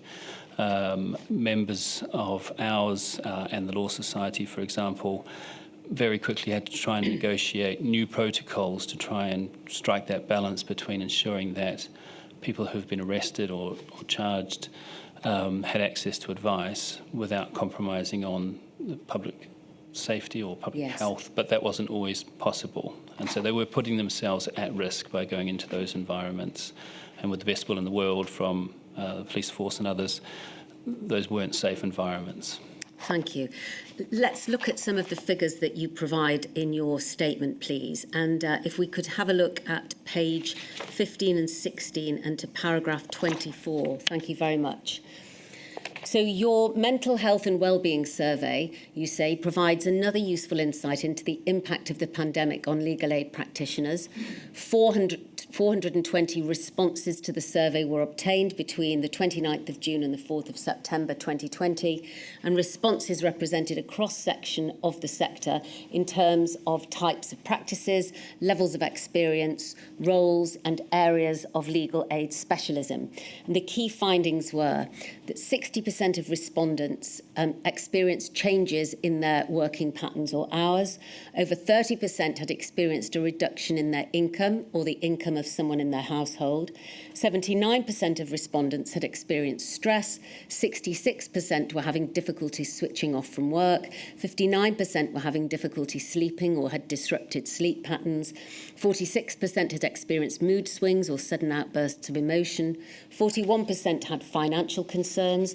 35% had management concerns. 34% had experienced loneliness, 23% had experienced vicarious trauma, and 9% had another form of concern. Only 5% of respondents, that's 19 in total, had not experienced some form of adverse impact from lockdown.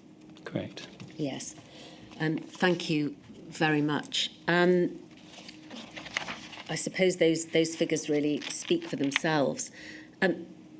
Let's have a look at the variation of impact between demographic groups or geographical areas, please. And you cover this at paragraph 10.7.1 in your statement, which is at pages 10 and 11. You say that while the impact of the pandemic was acute across the entire justice system, you have no doubt that the impact was more significant for some demographic groups than others, as evidenced by the client diversity statistics published by the Legal Aid Agency. What are those? Could you explain what the client diversity statistics are? Yes, so there's a certain level of demographic data that's captured by legal aid providers at the point that they start assisting somebody under the legal aid scheme.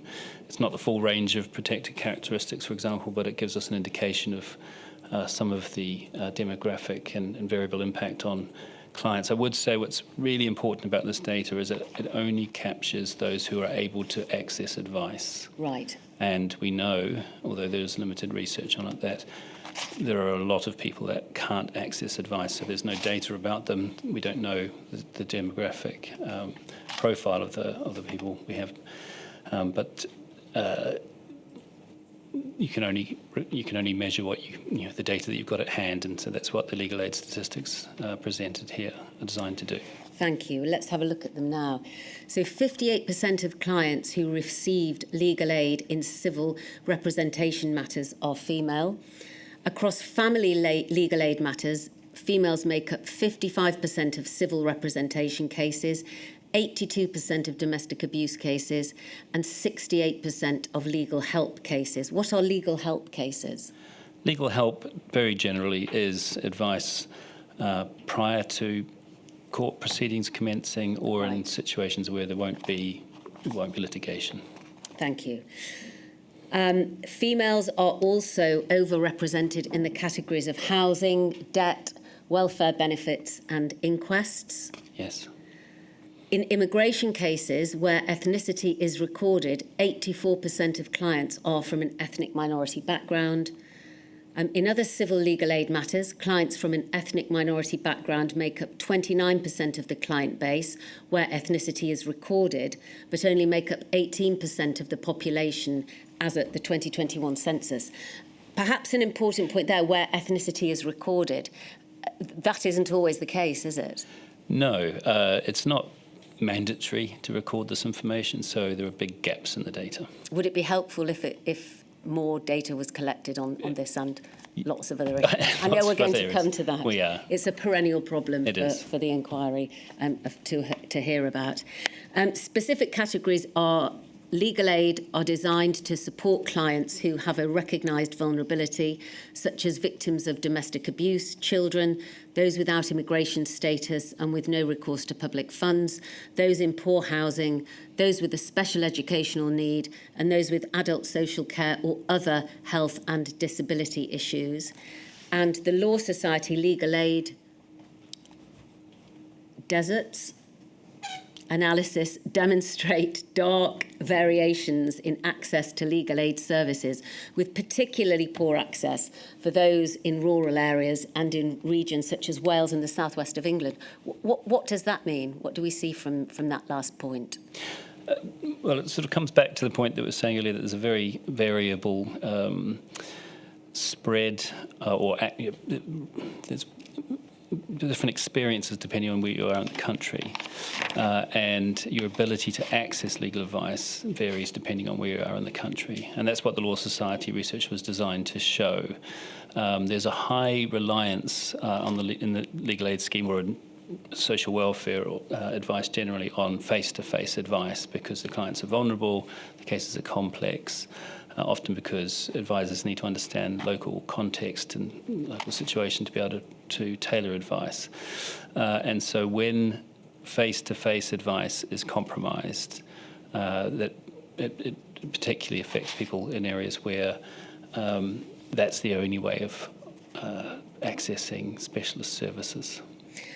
The inquiry heard this morning from Pia Sinha and Andrew Nielsen about a postcode lottery in terms of the way in which some prisons were within the estate were able to adopt mechanisms and mitigations for the pandemic restrictive rules. And I suppose it sounds like the same is the case for legal aid provision, that there wasn't a common picture across the United Kingdom.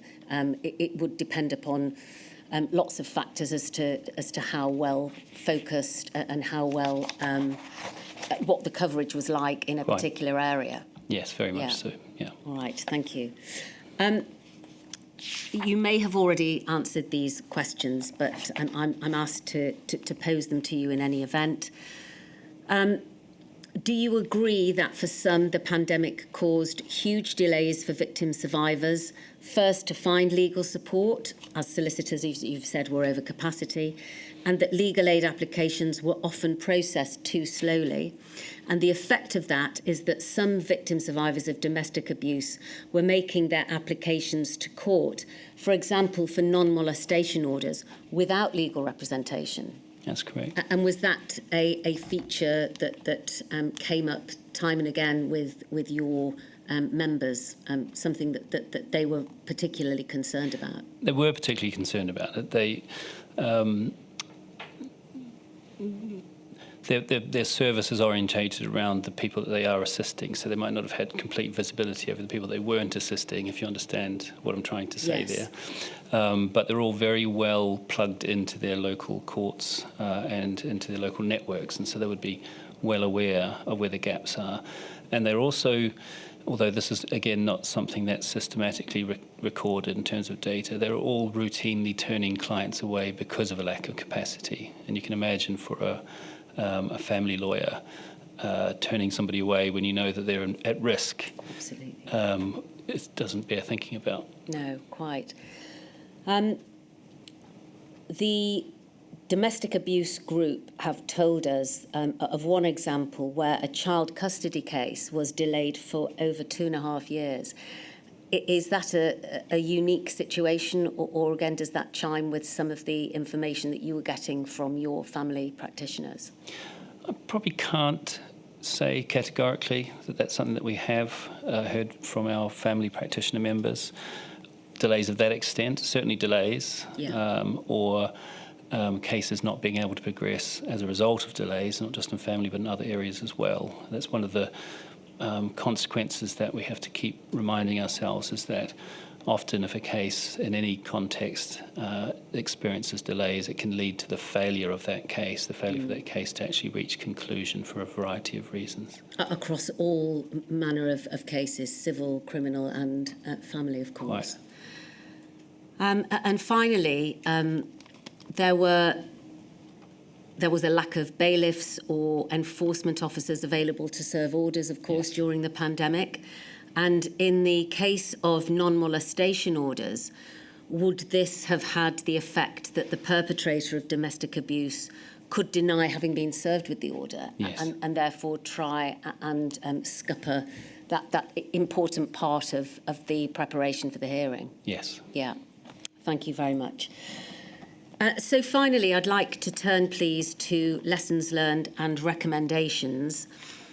You say at paragraph 27 that the most important lesson to be learned is that the justice system needs sustained and adequate resourcing to reduce pandemic-related impacts and inequalities experienced by people affected by the whole operation of the justice system. And that since the pandemic, it has been acknowledged by the government that the courts estate, the prison estate, the probation service and the legal aid sector are all underfunded and in need of systemic improvements. And how would systemic improvements in what you have experienced through your members throughout the pandemic go to do? What difference would that make? We're talking about ensuring that a system has resilience, it has the ability to cope with shock. There's no way to absolutely ensure that a system can run at exactly the same way when something of this magnitude occurs, but you can mitigate it in terms of ensuring that the administrative and IT systems are in place to allow alternative ways of delivering services to be provided. From a legal aid perspective, one of the critical issues is that you need to ensure that the provider base, the firms and charities that deliver the service, are robust enough to be able to withstand those sorts of shocks and not go into sort of free fall with just an immediate reduction in income. You know, they're working on 1 or 2 weeks worth of reserves often, and so it doesn't take much to lead to the collapse of some providers. And given that they're delivering a really important public service, and that's a service that has an implication and assists so many other aspects of the justice system, it needs to be resourced properly so that if something like this happens in the future, that they're there to ensure that they can provide that service and make sure other elements of the justice system continue to operate effectively and make sure that people can get access to the service. Thank you. And your final recommendation, you say, would be for the government to collect more robust and reliable data about legal need. You say at present that doesn't include comprehensive data about who requires legal aid, the types of legal problems they experience, where they are, how they access services, and the challenges and the barriers that they face. And therefore, without that data, there is a lacuna in terms of all of that information, and that level of information and that type of information is crucial, I think, in your opinion, to be able to work out and understand where the services need to focus. Yes, and I mean, you mentioned legal aid there, but of course legal aid is a funding mechanism. It's just one of a number of ways that facilitate access to legal advice and representation in the court system. What the government, with its primary responsibility for this, should be collecting is data that enables it to fully understand the level of need that exists. In the absence of that, I can't see how they can accurately or effectively contingency plan for any future shocks like a pandemic. Thank you. My lady, that completes my questioning. There are no additional questions from call participants, and so that completes this witness. Thank you very much, Mr. Minot. Thank you. Thank you, Mr. Minot. It may not surprise you to know, if you know anything about my background, that I don't need any persuading. The justice system needs substantial resourcing and investment and recognition. And I must avoid getting on my soapbox about the importance of the justice system to a fair society. So thank you very much for your help to the inquiry and obviously for the work that your members do to try and assist the most vulnerable in society. And thank you, my lady. Thank you. My lady, that completes this morning's work. Would it be convenient for you to return at 1:30, please? Certainly, to allow you time to see other witnesses. 1:30.